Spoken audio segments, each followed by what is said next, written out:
오늘 시간에는 예레미야 그 첫 번째 시간으로 보라 내가 내 말을 네 입에 두었노라 라는 제목을 가지고 본문 말씀인 예레미야 1장 9절로 10절 말씀을 통해서 하나님께서 저와 주실 말씀 함께 나누도록 하겠습니다.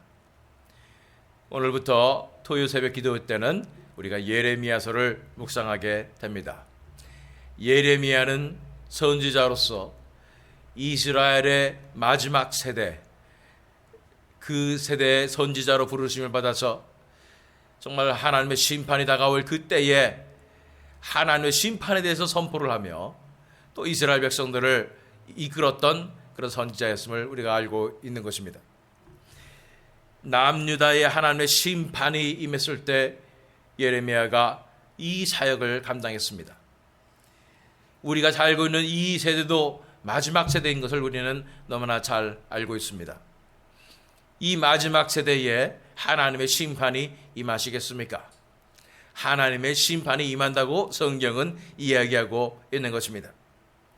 그 심판은 비단 이 세상을 다 무너뜨리시고 다 없애시는 그런 온 지구가 다 파괴되는 그런 심판일 뿐 아니라 바로 알곡과 쭉정이를 가르시는 심판인 것입니다.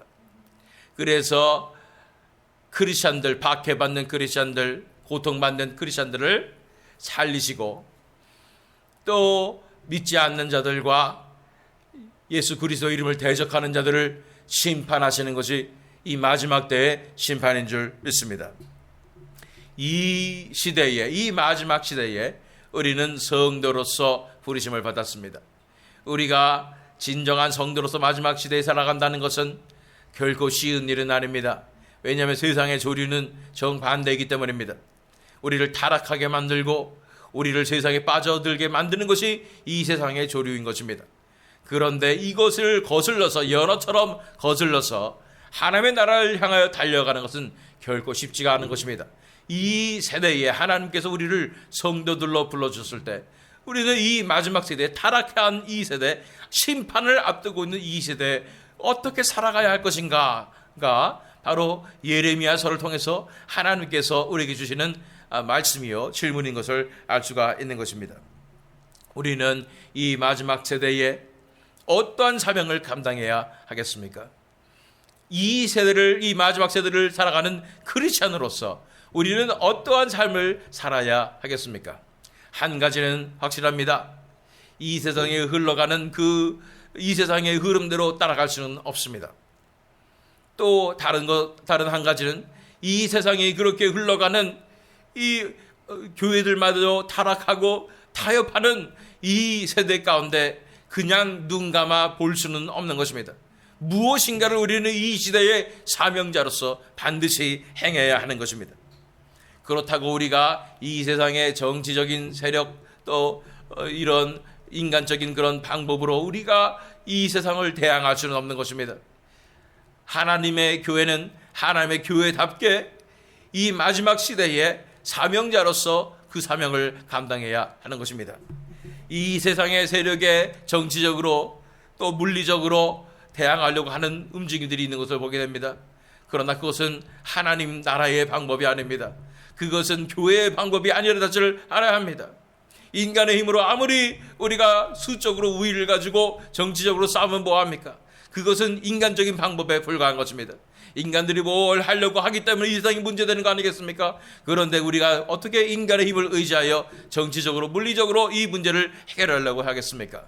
우리에게 필요한 것은 하늘로부터 오는 능력입니다. 우리에게 필요한 것은 하나님의 역사인 것입니다. 하늘로부터 하나님의 놀라운 부흥의 역사가 일어날 때 그때 하나님께서 이 세상 가운데 놀라운 역사를 우리를 통해서 이루실 수 있는 것입니다. 마지막 세대의 사명자로 우리는 부르심을 받았습니다.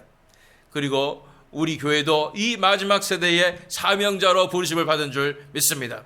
우리 교회가 앞으로 나아가야 할 길은 어떤 길인가? 우리 한 사람 한 사람이 성도로서 마지막 시대의 사명자로서 어떤 삶을 살아가야 되는지에 따라 그것에 대해서 이 질문에 대해서 이 예레미야서 전체를 통해서 또 오늘 본문 말씀을 통해서 우리가 함께 살펴보는 시간 갖도록 하겠습니다.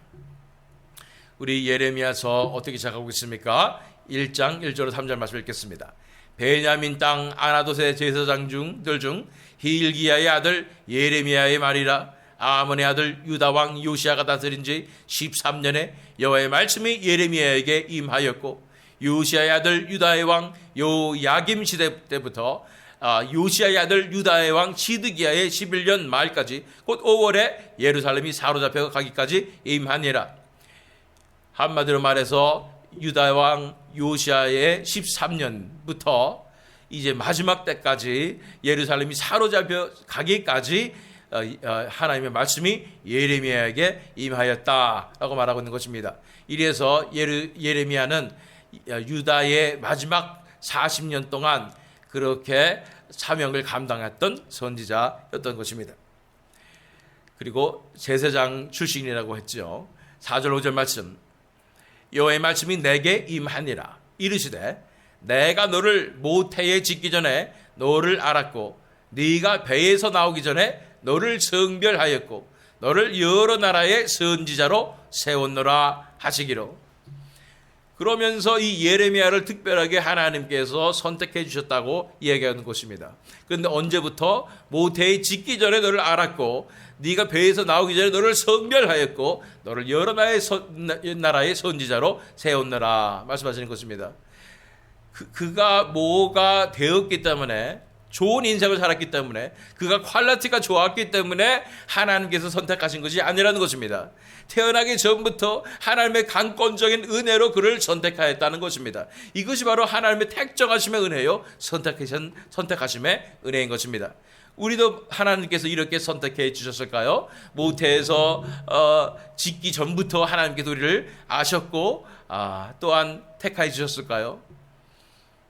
우리의 영혼은 어디에 있는지 모릅니다. 언제 이 세상에 내려오는지는 우리는 알고 있습니다. 우리 태어날 때 우리가 이 세상에 영혼이 함께 있잖아요. 그러나 이 영혼이 언제부터 존재했는지는 우리가 알 수가 없죠.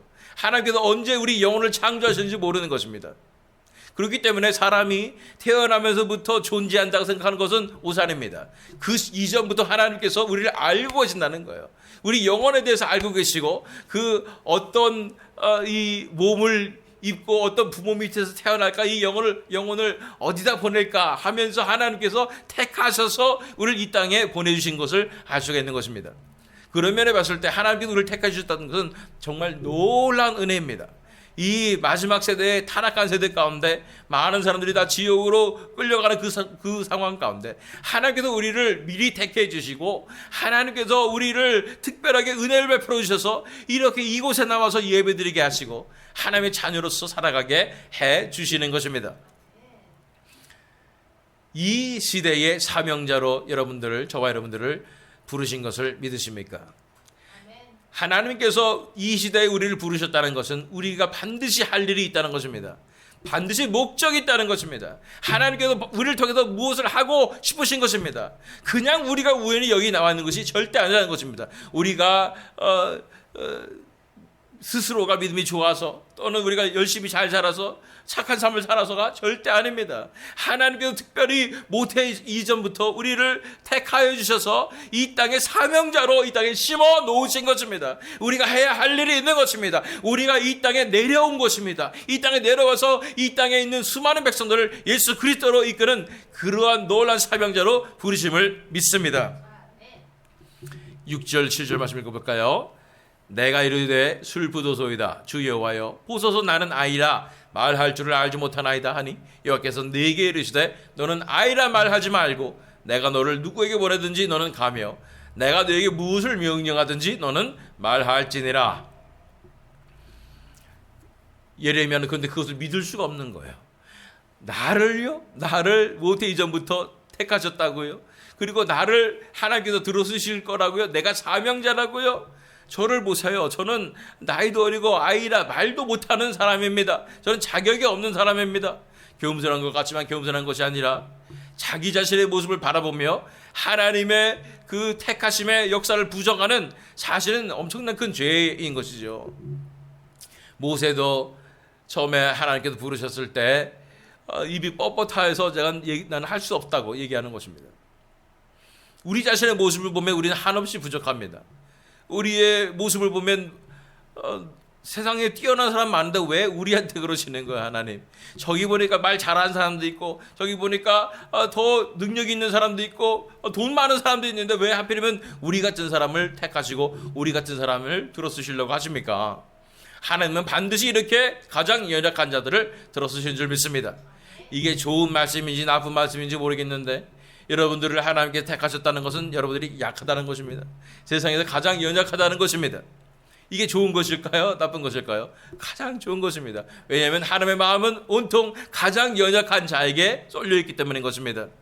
뿐 아니라 이 연약한 자를 들어 쓰셔서 그 자신의 영광을 드러내시는 것이 하나님의 방법이기 때문인 것입니다. 그러므로 하나님께서 부르신 사람들은 첫 번째 반응은 내가 무슨 자격이 있어서 이런 사명을 감당할 수 있겠습니까? 라고 말하게 되는 것입니다.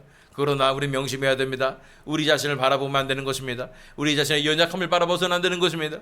우리를 부르신 분의 그 위대하심과 완벽하심을 바라보아야 될 줄로 믿습니다.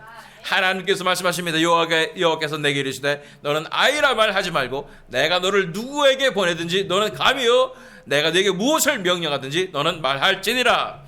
이런 사람을 찾고 계세요. 하나님은 무엇이든지 말할 수 있는, 선포할 수 있는, 어디에든지 가고 누구에게든지 갈 수 있는 그런 순종하는 종을 찾고 계시는 것입니다. 사실은요, 이 세상에서 잘난 분들을 보면은 순종하기가 참 쉽지가 않아요. 자기 생각이 있고 자기 지혜가 있어서 하나님이 이렇게 하라고 그래도 잠깐만요, 이게 이해가 가야 되고요, 그래서 제가 순종을 잘 못하겠어요, 이렇게 하는 분들이 많습니다. 그러나 우리 같은 연약한 자들은 단순합니다. 하나님께서 명령하시면 순종하는 것입니다. 그냥 어디에 가라면 그냥 가는 것입니다. 이런 자들을 하나님께서 사명자로 삼으시고 불러주시는 것입니다. 이 세상에서 잘 나가는 것 필요 없습니다. 그러나 하나님께서 우리를 불러주셨다는 그것이 가장 위대한 것입니다. 하나님께서 위대하시기 때문입니다. 8절 말씀, 너는 그들 때문에 두려워하지 말라. 내가 너와 함께하여 너를 구원하리라. 나 여호와의 말이니라 하시고. 가려고 하다 보니까 세상의 세력이 너무나 강해요.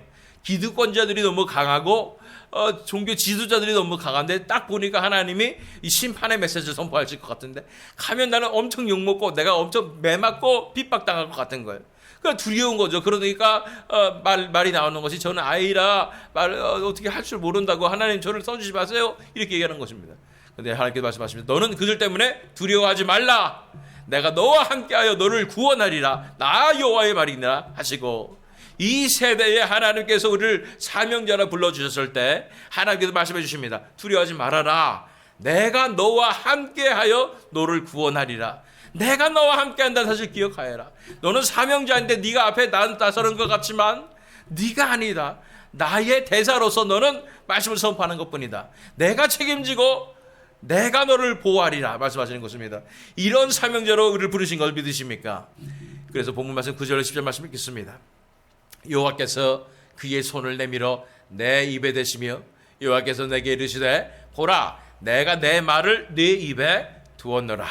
보라 내가 오늘 너를 여러 나라와 여러 왕국 위에 세워 네가 그것들을 뽑고 파괴하며 파멸하고 넘어뜨리며 건설하고 심게 하였느니라 하시니라. 하나님께서 말씀하시는 거예요. 네가 아무리 말을 못한다 할지라도 내가 내 말을 내 입에 두었노라. 내가 말할게. 네가 할 것은 순종하고 네 입을 나한테 내어줘. 그러면 내가 내 말을 내 입에 두었으니 선포하게 하겠다 말씀하시는 것입니다.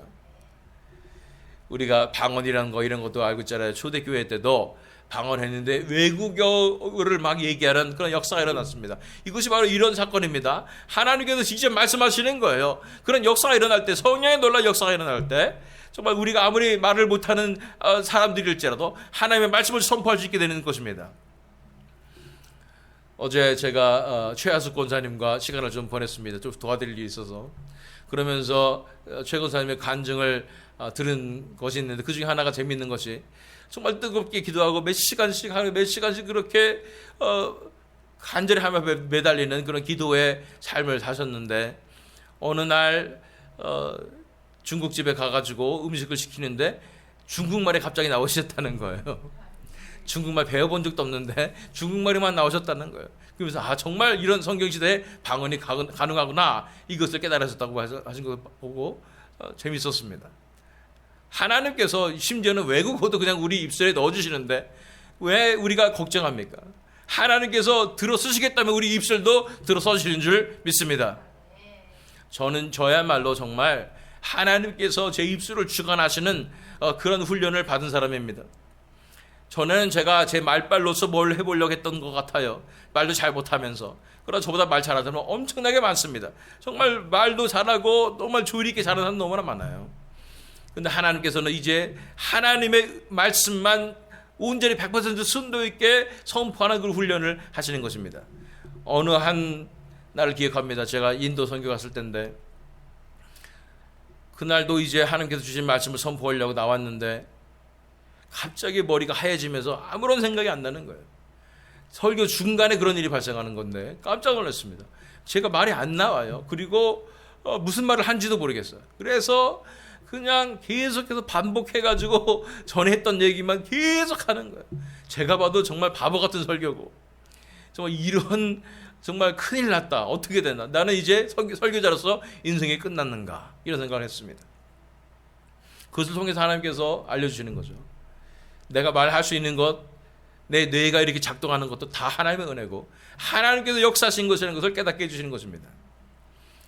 그래서 계속 반복해서 간신히 꾸역꾸역 다 붙여가지고 간신히 설교를 끝냈는데 놀란 역사가 일어나는 것입니다. 갑자기 이 사람들이 회개를 하기 시작하는 거예요. 설교가 끝났는데 다들 회개하고 무릎 꿇고 하나님께 돌아온 놀란 역사가 일어나는 것입니다. 최악의 인생 최악의 설교였어요. 아무리 객관적으로 봐도 제 같이 간 일행이 바로 제 여동생이 있었는데 제 여동생이 봐도 너무 말도 안 되는 설교를 했다는 거예요. 그런데도 사람들이 갑자기 회개하기 시작한 성령의 역사가 막 떨어지는 것입니다. 무엇을 말합니까? 우리가 우리의 언변으로 하나님 말씀을 선포하는 거 아닙니다. 성령의 역사가 일어날 때는 그 어떤 돌들이라도 소리를 지를 것이며 낙이라도 말씀을 선포하게 될 것입니다. 그러나 그 가운데 요나가 니느웨 땅을 돌면서 그냥 40일 무너지리라 그냥 이렇게 얘기했는데 거기에 성령의 역사가 일어나니까 놀란 회개가 벌어지게 되는 것입니다. 하나님께서 하시는 것입니다. 그것을 믿으십시오. 보라, 내가 내 말을 네 입에 두었노라. 우리는 사명자로서 하나님의 말씀을 선포하는 자가 되어야 되는 줄 믿습니다. 물론 저는 설교자고 목사이기 때문에 당연히 하나님의 말씀을 매일 선포해야 되는 줄로 믿습니다. 그러나 우리 삶 가운데 정말 하나님께서 주시는 이 말씀을 선포하는 것이 이 마지막 시대의 사명이라는 것을 우리가 알 필요가 있는 것입니다. 10절 말씀 보니까 보라, 내가 오늘 너를 여러 나라와 여러 왕국 위에 세워 네가 그것들을 뽑고 파괴하며 파멸하고 넘어뜨리며 건설하고 심게 하였느니라 하시니라. 이게 보통 사명이 아니에요. 그러니까 여러 나라와 여러 왕국 위에 이 사명자가 세워졌는데 그 왕국들을 뽑고 파괴하고 파멸하고 넘어뜨리고 다 부서뜨려 버린다는 얘기고, 그 뒤에 건설하고 심게 하였느니라. 엄청난 그 사명을 준 것입니다. 하나님의 말씀을 선포함으로써 엄청난 이런 사명을 감당하게 될 것이라고 말씀하고 계시는 것입니다. 11절 12절 말씀, 여호와의 말씀이 또 내게 임하니라. 이르시되 예레미야야, 네가 무엇을 보느냐 하시매 내가 대답하되 내가 살구나무 가지를 보나이다. 예수께서 내게 이르시되 네가 잘 보았도다. 이는 내가 내 말을 지켜 그대로 이루려 함이라 하시니라. 살구나무 가지가 무엇이길래 하나님께서 이게 바로 이 뜻이다. 내가 내 말을 지켜 그대로 이루려 함이라 라고 말씀하셨을까요? 살구나무 가지의 그 원어의 표현과 밤새 지켜보다, 밤을 지켜내다 라는 히브리어의 원어의 표현이 아주 발음이 비슷합니다. 그래서 우리가 월드 플레이라고 얘기하는 것입니다. 그래서 이 발음 비슷한 것을 이용해서 이 살구나무 가지가, 그러니까 내가 끝까지 밤새 잠도 안 자고 지켜내서 이 일을 이루리라고 약속하신다는 것입니다. 하나님의 약속이 반드시 이루어질 것이라는 것이 이 살구나무 가지가 뜻하는 것이었다는 것입니다. 이는 내가 내 말을 지켜 그대로 이루려 함이라 하시니라. 여기서 한국말에 지켜 그러니까 우리가 keep, 우리가 약속을 지킨다 이런 뜻으로 받아들일 수 있지만 사실은 원어 성경에 보면 영어 성경도 마찬가지입니다. 밤새 지켜보아서 끝까지 될 수 있도록 끝까지 밤새고 이룬다 이런 뜻이라는 것을 우리가 알 필요가 있는 것입니다. 그 다음에 13절 14절 말씀 보니까 여호와의 말씀이 다시 내게 임하니라. 이르시되 네가 무엇을 보느냐 대답하되 끓는 가마를 보나이다. 그 윗면이 북에서부터 기울어졌나이다 하니 여호와께서 내게 이르시되 재앙이 북방에서 일어나 이 땅의 모든 주민들에게 부어지리라. 이 끓는 가마가 기울어진 것입니다. 북방에서 내려온다는 거예요. 이것은 무엇을 의미합니까? 우리 잘 알고 있죠. 역사적으로 바벨론이 침공하게 되는 것입니다. 유다가 완전히 망하게 되는 역사가 일어날 것이라고 이제 심판을 선포하시는 것입니다.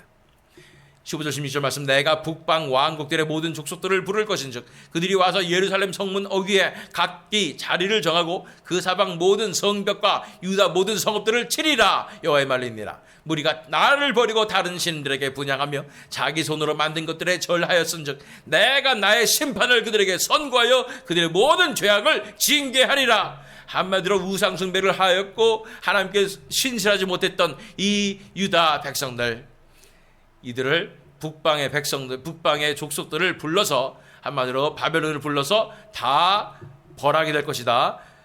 죄악을 징계할 것이라고 말씀하시는 것입니다.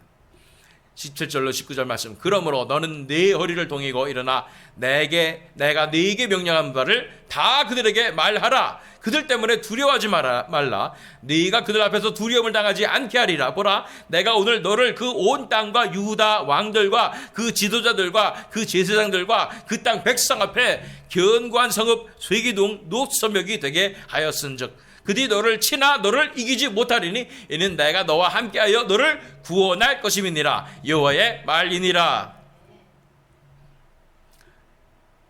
이 심판의 메시지를 선포하면 다들 싫어합니다. 다들 미워합니다. 다들 공격합니다. 그러나 두려워하지 말라고 말씀하시는 것입니다.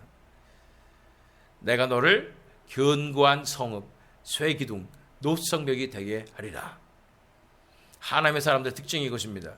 목에 칼이 들어와도 결코 무너지지 않습니다. 우리 믿음의 선진들, 특별히 한국 교회의 주기철 목사님 같은 분들 5년 동안 이 고문을 당하셔도 결코 무너지지 않는 것입니다.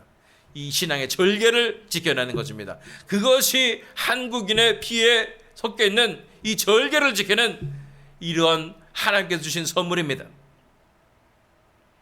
믿음의 절개를 지켜내는 거예요. 한국 교회는 이 믿음의 절개를 지켜낸 분들로 말미암아 살아남았습니다. 이 신사 참배의 엄청난 광풍 속에서 살아남은 것입니다. 북한에도요, 지금 4대째, 5대째 믿음을 지켜내는 가정들이 있습니다. 그 엄청난 박해와 정말 들키면 죽는 그 상황 가운데서도 끝까지 하나님을 배신하지 않냐고 믿음의 절개를 지켜내는 것입니다. 이런 사람들을 하나님께서 들어서십니다. 특별히 오늘 모인 우리 모두를 보니까 다 이런 절개가 있으신 것 같아요. 누가 뭐라 그래도 목에 칼이 들어와도 우리는 믿음의 절개를 지키는 것입니다. 견고한 성음처럼 무너지지 않는 거예요. 쇠기둥 노선벽이 되는 것입니다. 우리 이번에 미국의 트럼프 대통령이 당선됐는데 다른 건 몰라도 이거 하나는 확실합니다. 그 어떤 공격을 받아도 무너지지 않습니다. 그는 결코 좌절하지 않습니다. 이런 사람들을 하나님께서 들어쓰실 줄 믿습니다. 우리 세배든 장로교회도 그 어떤 공격이 와도 목에 칼이 들어와도 이 절개를 지켜내야 될 줄로 믿습니다. 자, 그래서 본문 말씀 10절 말씀으로 들어갑니다. 보라, 내가 오늘 너를 여러 나라와 여러 왕국 위에 세워 네가 그것들을 뽑고 파괴하며 파멸하고 넘어뜨리며 건설하고 심게 하였느니라 하시니라. 아무리 봐도 이 마지막 세대에 예레미야가 받았던 이 사명은, 심판전의 사명은 엄청난 것입니다. 나라들을 다 무너뜨리고 새로 세우는 엄청난, 천지를 개벽시키는 엄청난 사역이었던 것입니다. 이 마지막 시대에 하나님께서 성도들에게 주신 사명도 마찬가지입니다. 이런 엄청난 천지가 개벽하는 그런 사명을 맡겨주시는 줄 믿습니다. 우리 새미듬 장로교회 하나님께 주신 사명도 마찬가지입니다. 그냥 이 교회 잘 되는 것과 하나님께서 주신 사명이 아닙니다. 전 세계 나라들을 향한 사명입니다. 그 나라들의, 세상 나라들을, 그 세력들을 무너뜨리며 하나님의 놀라운 나라를 이루는 것이 우리의 사명인 줄 믿습니다. 다니엘서 7장 27절 말씀 가겠습니다. 나라와 권세와 온 천하 나라들의 위세가 지극히 높으신 이의 거룩한 백성에게 붙임 바 되리니 그의 나라는 영원한 나라이라. 모든 권세 있는 자들이 다 그를 섬기며 복종하리라. 마지막 세대에 나라와 권세와 온 천하 나라들의 위세가 지극히 높으신 이의 거룩한 백성에게 붙임 바 된다 말씀하시는 것입니다. 우리는 온 세상을 상대로 해서 이 사명을 감당하게 됩니다. 그래서 이 전 나라의 권세와 온 천하 나라의 위세를 다 받게 되는 그런 삶을 갖는 것이 하나님의 교회인 것입니다. 그의 나라는 영원한 나라이라. 모든 권세 있는 자들이 다 그를 섬기며 복종하리라. 이런 엄청난 사명을 이 마지막 세대의 교회들이 감당하게 됩니다. 하나님의 교회가 감당하게 됩니다. 이 새 믿음 장로교회가 감당하게 되는 줄 믿습니다. 이것도 알아야 되는 것입니다. 우리 한 말씀만 더 읽습니다. 고린도후서 2장 15절 16절 말씀. 우리는 구원받는 자들에게나 망하는 자들에게나 하나님 앞에서 그리스도의 향기니 이 사람에게는 사망으로부터 사망에 이르는 냄새요, 저 사람에게는 생명으로부터 생명에 이르는 냄새라. 누가 이 일을 감당하리요? 한마디로 교회는, 성도들은 구원받는 자들에게는 향기가 되어서 생명으로 이끄는 냄새가 됩니다. 그러나 망하는 자들에게는 사망으로부터 사망에 이르게 되는 악취가 되게 되는 것입니다. 이런 사명을 이 마지막 세대의 교회는 감당해야 하는 것입니다. 더 이상 우리 개인의 구원이 뿐만 아니라 우리 교회의 부흥뿐 아니라 이제는 온 땅을 바라봐야 하는 것입니다. 온 나라들을 바라봐야 하는 것입니다. 우리 진정한 이 마지막 세대의 크리스천들은, 성도들은 전국구가 되어야 됩니다. 지역구가 아닌 전국구입니다. 우리 한국에도 구의원, 시의원 이런 사람들 있잖아요. 지역구죠. 그런데 나라의 국회의원은 전국구입니다. 미국에서도 스테이트 세네터들이 있습니다. 주의 그 상원의원들이 있습니다. 그러나 연방 상원의원들은 전국구입니다. 우리의 시각이 이렇게 넓혀져야 되는 줄 믿습니다. 우리의 비전이 이렇게 넓혀져야 하는 것입니다. 더 이상 우리가 우리 교회 하나 보고 사명을 감당해서는 안 됩니다. 우리의 시각은 지역구가 아닌 전국구가 되어야 합니다. 이 우리 한 교회뿐 아니라 이 히스턴에 있는 온 교회들을 우리가 마음에 품고 기도하며 그들 가운데 하나님의 놀라운 역사를 이루는 것이 우리의 사명인 줄 믿습니다. 또한 한국 교회들뿐만 아닙니다. 이 미국 교회들까지도 우리가 마음에 품어야 할 줄로 믿습니다. 그래서 이 미국 교회도 우리가 간절히 간구하며 이 미국 교회를 품고 미국 교회 가운데 하나님의 놀라운 부의 역사가 일어나도록 간구하는 것이 우리의 역할인 줄 믿습니다. 그뿐 아닙니다. 이제 미국 교회뿐만 아닌 전 세계 교회를 품어야 합니다. 전 세계에 있는 하나님의 나라들을 품어야 하는 것입니다. 하나님의 뜻은 그렇게 그 스케일이 엄청나게 큰 것입니다. 여러 나라들을 다 파괴하고 다 무너뜨리고 또 하나님의 나라를 건설하는 것이 바로 교회의 사명인 것입니다. 그렇기 때문에 우리가 시각이 좁아서는 안 되겠습니다. 우리 비전이 좁아서는 안 되겠습니다. 더 이상 우리 자신에게 갇혀 있어서는 안 됩니다. 우리 교회에 이 지역 이 교회에 우리가 이렇게 시각이 몰려 있어서는 안 되는 것입니다.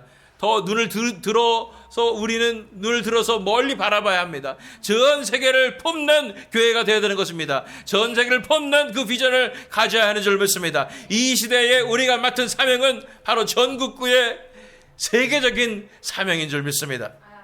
그러면서 하나님께서 우리를 부르십니다. 보라, 내가 내 말을 내 입에 두었노라. 믿으십니까? 이 사명 우리가 어떻게 감당하겠습니까? 연약한 우리가 어떻게 이 사명을 감당하겠습니까? 그러나 하나님께서 말씀하십니다. 약속하십니다. 내가 너와 함께 하리라. 이제 내가 너를 통하여 너를 들어서서 세상 나라들을 다 무너뜨리고 예수 그리스도의 노란 하나님의 나라를 이루게 하리라 말씀하시는 것입니다. 이제 예수 그리스도의 왕국의 그 관점에서 우리는 우리의 세상을 바라봐야 합니다. 이제 온 세상이 우리의 선교구이자 지역구입니다. 세계를 품고 나아가서 이 마지막 세대에 우리를 부르시는 그런 사명자로서의 이 삶을 감당하시는 저와 여러분 되시기를, 또한 이 새믿음 장로교회 되기를 예수 그리스도 이름으로 축원합니다.